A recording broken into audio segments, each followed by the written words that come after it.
Okay, this is another discussion segment on the development focus with Jide Ojo on ITV, Independent Television, on this 3rd day of March 2021. And I have another guest who will be talking to us about the fight against corruption in Nigeria.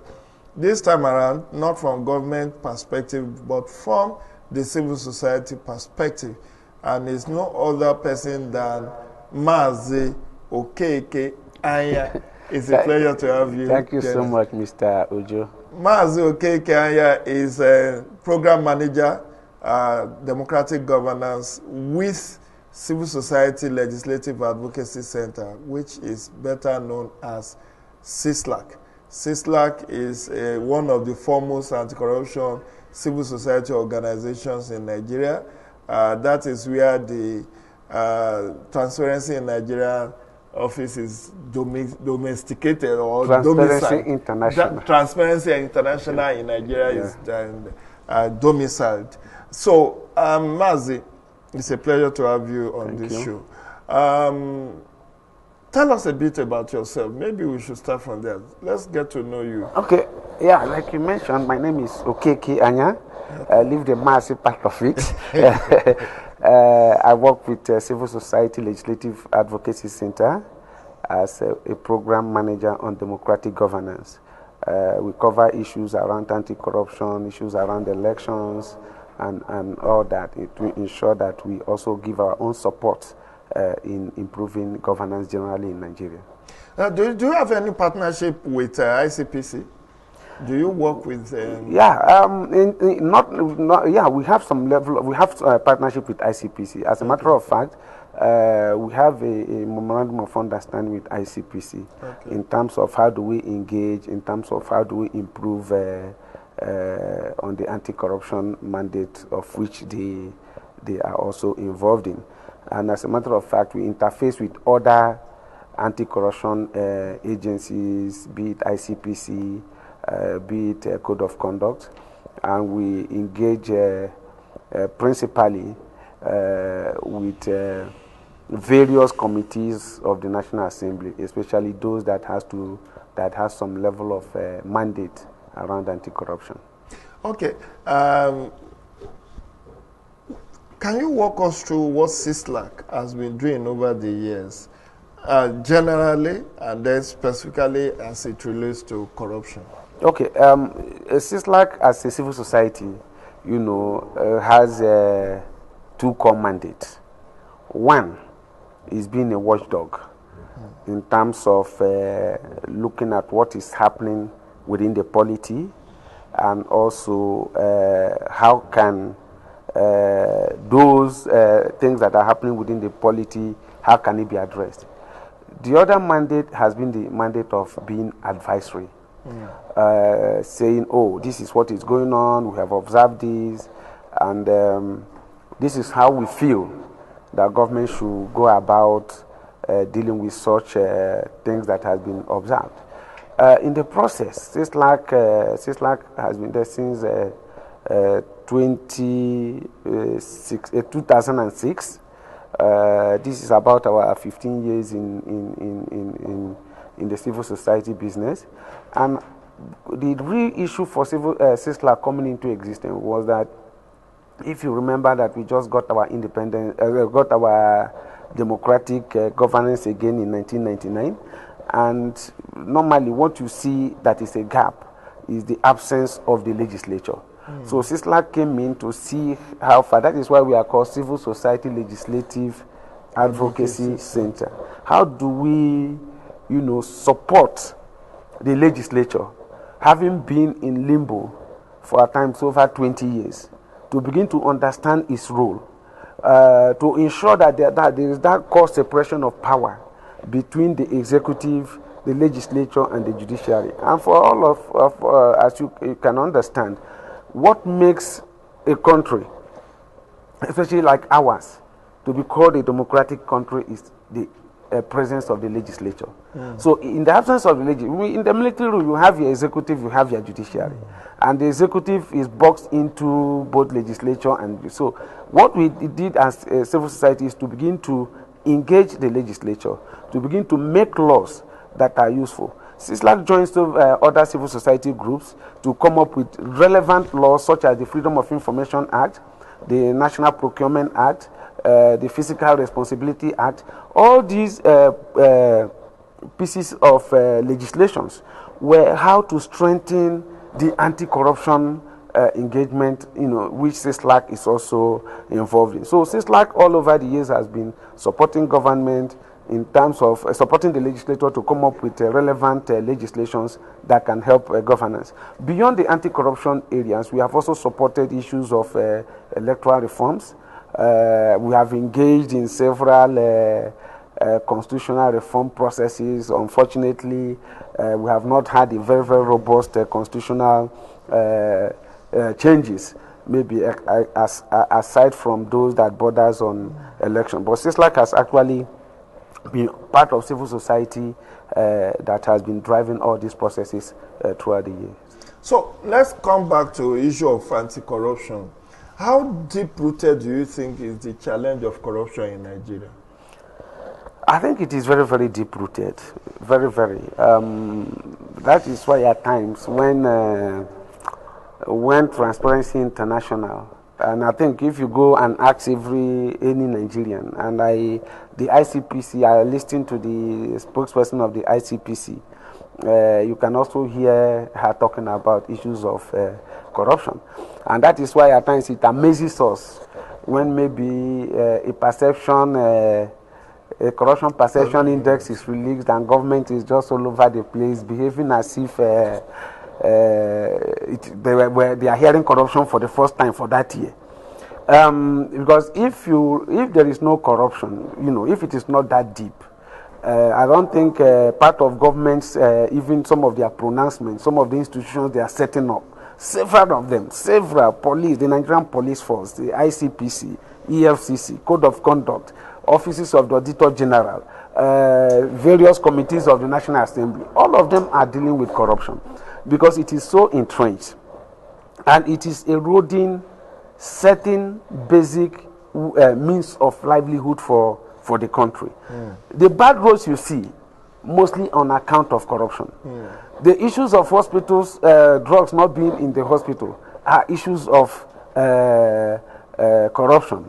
You go to the market, just go to a typical market, or just as you walk along the road, just this morning, just walk along the road and see bikes, people that are taking money from bike people, and you don't know where this money is going to. So these are real life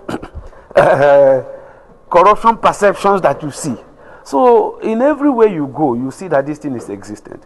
At times, the difference is always like, why do we call on government when we talk so much about corruption and less of civil society? It's for a very simple fact. Government money is everybody's money. That is one.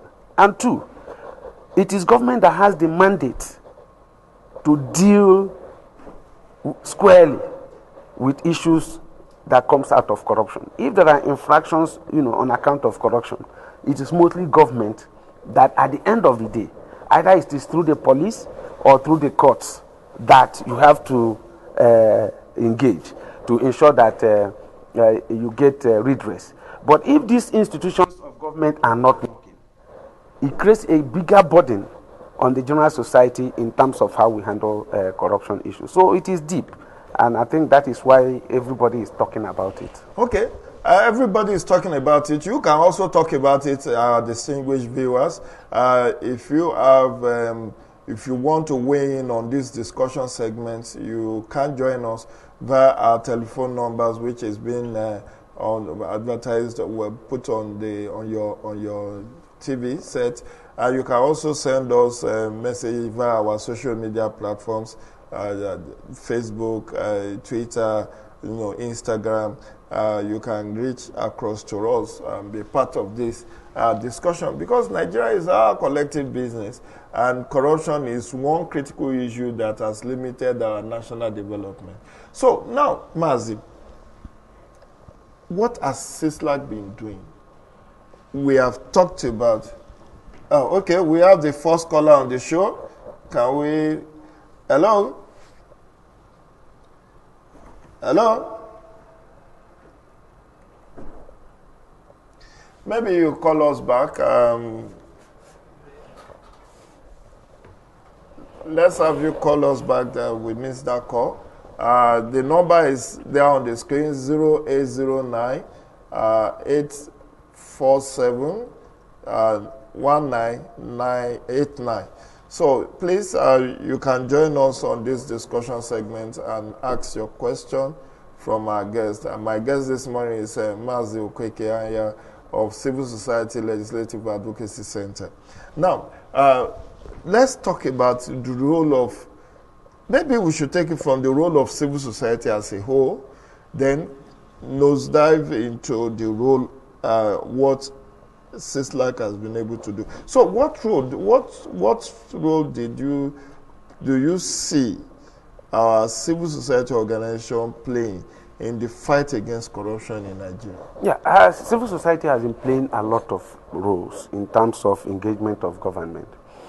Civil society, both CISLAC and other civil society groups, we have done a lot of shadow reporting on specific government. Sorry, let me pick this call.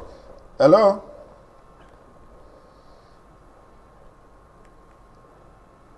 Okay. Sorry, we seem to be having some challenge with the calls this morning. But keep your call coming. We'll see. Hello? Hello, can you hear me? Hello? Please call back. I think we need to have our engineer take a look at this. Okay, all right. Just like I was saying, I said, like civil society, they have been doing a lot of issues of shadow reporting. Okay. You know, comparing what is government saying and what is actually on the ground. And some of these things are ways in which to help government to bridge gaps where they have found that there are some lacunas. Civil society has advocated for better laws, better implementation of these laws. Hello? Hello? Hello, can you hear me?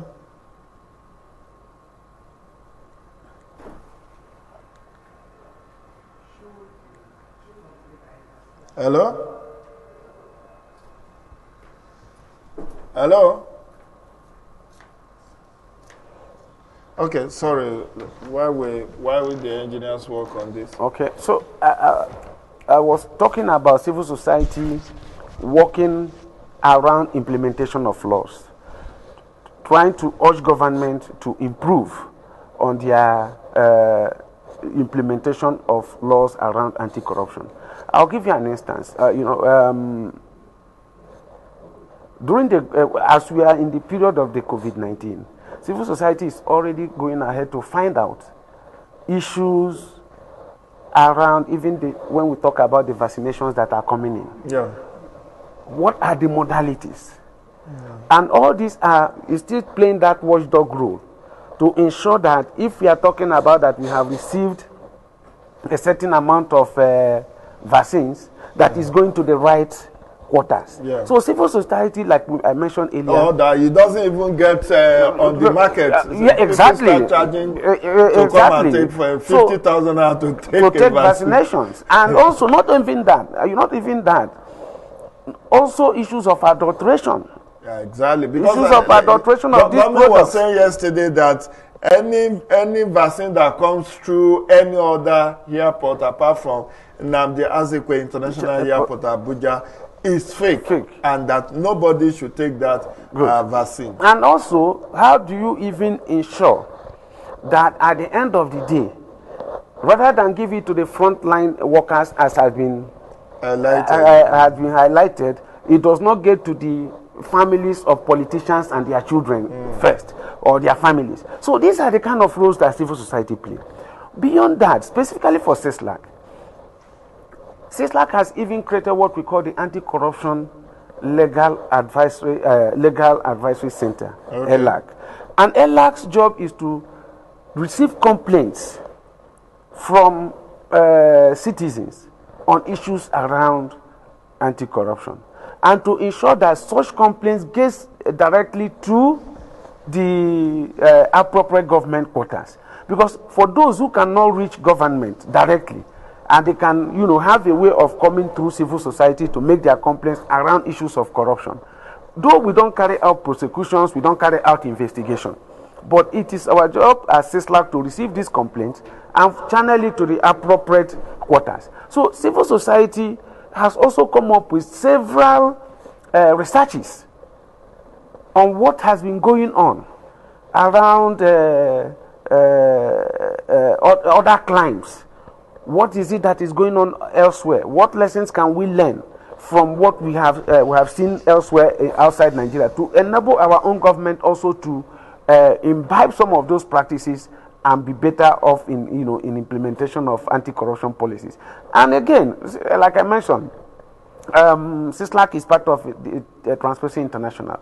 Every year, there is a Transparency International Corruption Perception Index. And the whole idea of some of this is for countries to learn, see where there are gaps, and to improve on those gaps. But part of the things we see within our government is, to be dismissive of such reports. But whenever those reports seem to be favorable, they cite it. They cite it as part of their efforts in fighting corruption. It is just like, dancing naked in the public. So civil society's role is not necessarily to maybe always to be to criticize government, but we are critical of government. And also we not just being critical. Most of the time when civil society speaks, they try to also profile alternative solutions that can help government to move. Moreover, civil society's job is also to educate the public. Exactly. We do a lot of civil education for the public. Okay. There are a couple of things, even if you are talking about COVID, if you are talking about flooding, if you are talking about Ebola, if you are talking about elections, the role that civil society plays in reaching out to every nook and cranny of the country where government cannot even get to, shows you the importance of civil society, in dealing with so many issues outside of even anti-corruption issues. Again, distinguished viewers, this is a live program, and you can join us by calling the number on your screen. You can also send us messages on our social media platforms. We will appreciate having you interact with us on this show. Now, okay. Your role as this program manager in CISLAC, program manager democratic governance, how much of anti-corruption work do you champion, do you lead within the CISLAC organization? Okay, walk us through that very quickly. Okay, we worked on issues of what we call strengthening legislative anti-corruption and accountability mechanism, and the whole idea of that was to strengthen. Sorry, we have our first caller. Good morning. Good morning. Tell us your name and where you are calling from. Rotimi Martins from Madala. You are our first caller on this show. Now, what is your question or comment?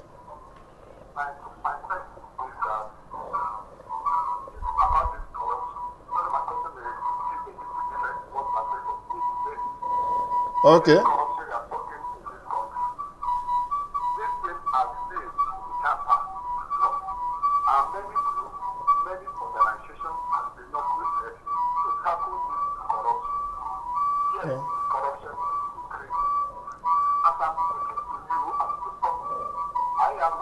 that what I'm doing is this corruption. How was the legislating not this? My money was spent. Evil regarding evil. It's because of this corruption we need to have lots of this killing and so many things in this country, and the country is corrupt. Now, my question is that what can we do to stop this corruption? What can we do? Okay. Talking about this corruption, long people, please, what can we do? That is why we brought guests from government and civil society this morning to discuss this nagging and lingering challenge of corruption and what we can do. And if you have been part of this show from this discussion segment from about 8:30 this morning, we have been highlighting different measures government has been taking. Now we are taking civil society perspective. So if you listen in, you will know what we can do. And my guest on the show, Mazi Okeke, is also already highlighting some of the solutions and way forward. But I do know that being a good citizen, refusing to take bribe and refusing to be part of the corruption is one way to also fight it. Not to join in the league and say, if everybody is on it, I should also join. If I can't beat them, I will join them. So stay off corruption. That is one way to go. But you can also listen and watch as our guest analyzes some of the ways that they think we can also fight this and win the battle against corruption. Thank you very much for calling, and please stay tuned. Thank you. Okay, so I was saying that part of what we were doing in CESLAC was to strengthen legislative anti-corruption mechanism. And one of the things we felt that was necessary was for us to ensure that the legislature is trained on ethics. Okay. Especially as it relates to issues of oversight. Okay. Because the Constitution made oversight a core work of the legislature. Yeah, it's part of their three core responsibilities. So, if the legislature can do a proper oversight, it will help.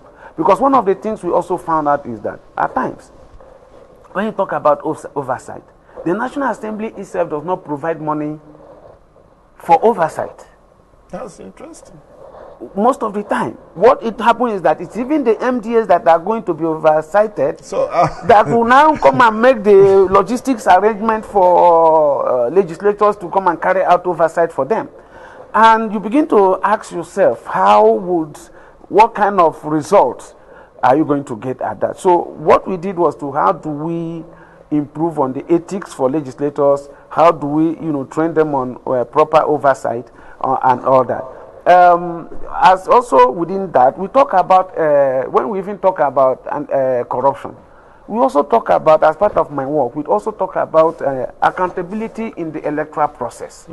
Because it is those levels, because the level of corruption that happen either within the parties, outside the parties, for candidates to emerge, for candidates, not even vote buying is even at another level, for candidates to even emerge.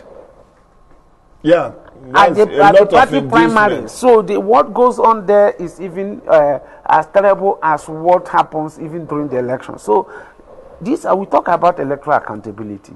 How do we get the right set of people even to run for elections? So these are the kind of work we do as I do as program manager at Democratic Governance in CESLAC. Anyway, our time is up, but we do hope when next we call on you, you will oblige us of your presence. Distinguished viewers, compatriots, this is where we anchor today's development focus with Gideojo on ITV. It's been my pleasure bringing this to you, and I want to thank my guest, Mazi Okeke, for coming to talk to us about the role of civil society in the fight against corruption in Nigeria. Thank you very much. Thank you so so much. Have a nice day. You and too. Viewers, this program is also up for sponsorship. You can come and place your adverts and also sponsor segments of this program. It comes up every Wednesday from 7 a.m. to 9:30 in the morning. Thank you and stay blessed.